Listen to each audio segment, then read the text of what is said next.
Now, here's my question to you, for those of you who like science, but also like God. If science goes further, and I don't think they're there yet, but if they prove that life, let's say prove to your satisfaction, that life came from asteroids, what would that do to your belief that God created humans? Would you just say, well, that's how he did it? Just brought some asteroids to Earth, combined them, and just waited? Or would you say, oh, I denounce my religion because science has proven that life just came from asteroids? Or would you say, well, God created whatever life that stuff came from? Or would you say it's not from asteroids after all?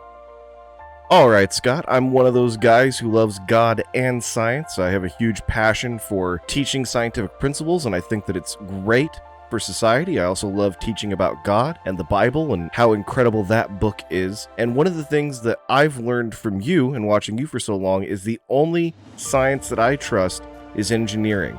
And what I mean by that is I only trust science where I can pick up the item and I can see that it actually functions and works. And so the issue that I would have with anybody telling me that life formed on an asteroid is, even if you gave me all of the right materials, all the right components, everything's lined up, ready to go, life can now happen. The problem is getting the information, okay? Going from random bits of pieces that you need to form life, even if you just put that in a box and shook it up for 1 billion years, you're never gonna get the information that you need in order to create life. That's the one thing you'll never convince me of, that you can randomly create information out of nothing. So that's number one. If we want to talk about the uracil that we found on the asteroid, everything in your human body and life needs to be homochiral, which means that it needs to be one-handed, okay? So in science, there's molecules and they have two hands, so there's mirror images of each other. You have a left hand and a right hand, and I believe for life, you need to have everything be left-handed.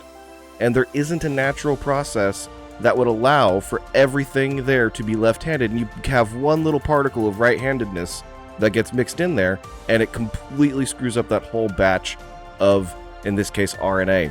So that's one thing about this that I don't believe that it's true. For this asteroid to be able to have life, I think uracil is just probably a naturally occurring thing, even though it is a basis of life. Even if science were to prove that life could have formed on asteroids, or that life did form on asteroids, I still wouldn't believe it, because today's proof is tomorrow's scientific junk and nonsense. Science isn't something to believe in. Science is a way to look at the world. Science is something that we can use to help us create technology that we can do engineering with.